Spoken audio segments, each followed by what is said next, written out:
Welcome to another video from DIY Daily. I'm just going to be looking into this fault on this 2017 Citroen Relay, same as the Peugeot Boxer vans today. It's quite a straightforward fix, but I've had it a few times now, so I thought I'd do a video on it, see if it can help somebody else out there. Basically, when we plug it in, we've got some codes here relating to the main one that we're concentrating on is this heating of the NOx sensor. Now,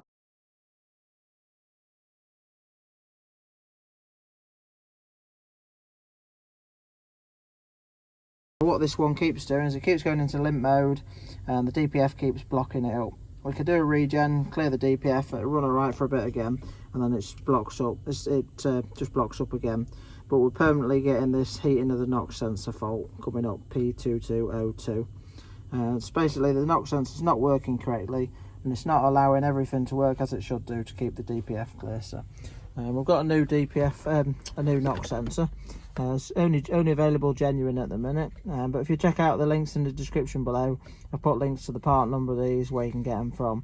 They're a really common issue on quite a lot of vehicles now. We're putting loads of them on the Peugeots and Citroens, some of the Vauxhalls, Mercs, they're getting really common all sorts, but unfortunately they're quite expensive bits of kit. But yeah, if you check out the links, you'll find some links to them where for the best sort of prices I could find them for anyway. So.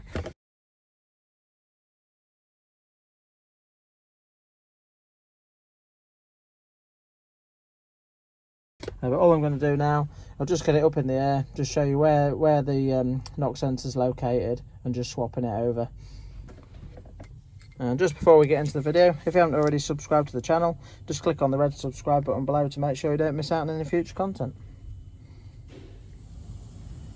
Just coming underneath the vehicle from the front, we'll just get to the exhaust there. We've got after the flexi piece, you've got the injector for the blue fluid, and then that's onto the DPF there, and then just past the back of the DPF we've got the actual NOx sensor there. I'm going to be using this 22mm crow's foot. I've got to put a link in the description below to these because they're a mega handy bit of kit, and you can use them for the fifth injectors on the earlier shape ones of these, or the transits as well. So just pops on there and you get a nice good purchase all the way around. But yeah, check out the link for them because they're a mega handy bit of kit.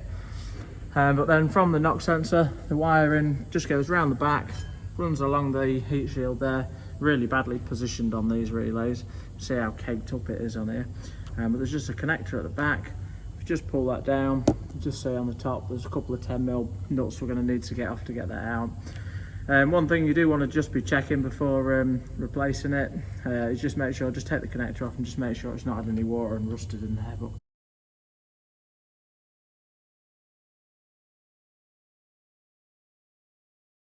I'll just get that out now and then we'll just show you it.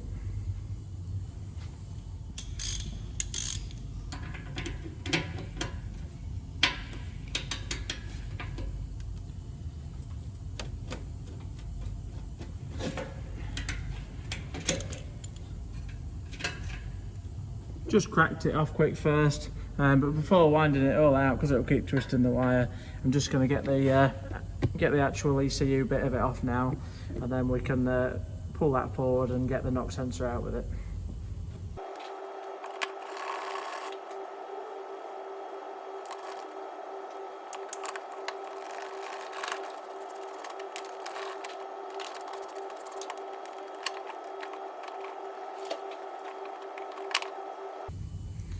Just trying to show you now the connector's off.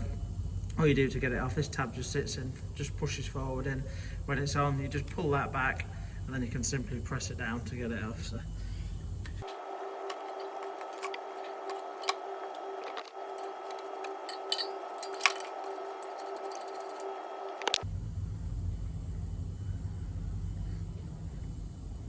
Right, so we've got the old one off now. To look at it, you can't really fault it too much. I mean, obviously you've got to be checking, make sure none of the wires are damaged or like that if the loom had chafed.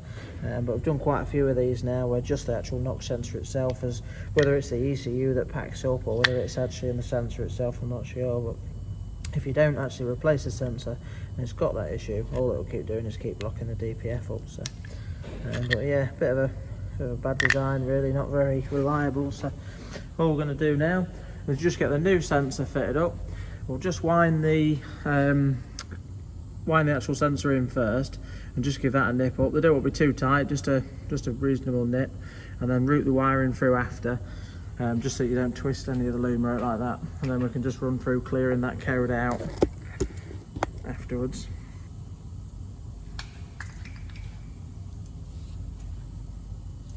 And the new sensor, it does just come with ceramic, some ceramic paste on it as well there, so you don't have to worry about any of that.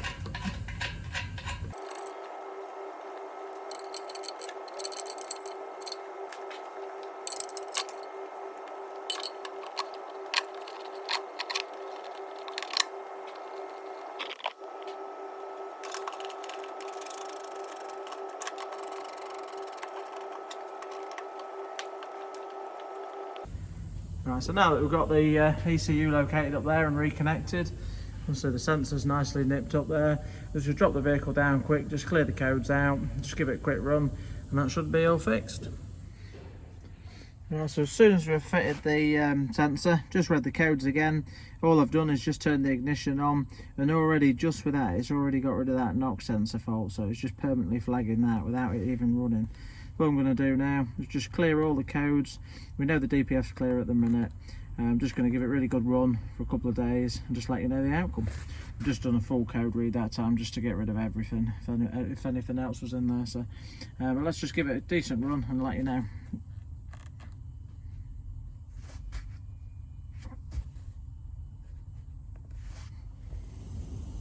Right, just a quick recap for you. It's been 3 days now, and we've done about 120 miles in it.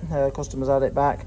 It's all been running spot on. It's not flayed up at all. So this NOx sensor was the cause of the issue. So might not be that every time, but so they are becoming a really common issue now. So if you've got that fault code, there's a good chance that's going to be what you need to do. So, but yeah, hope the video helped. If it did, give it a quick thumbs up and subscribe to the channel.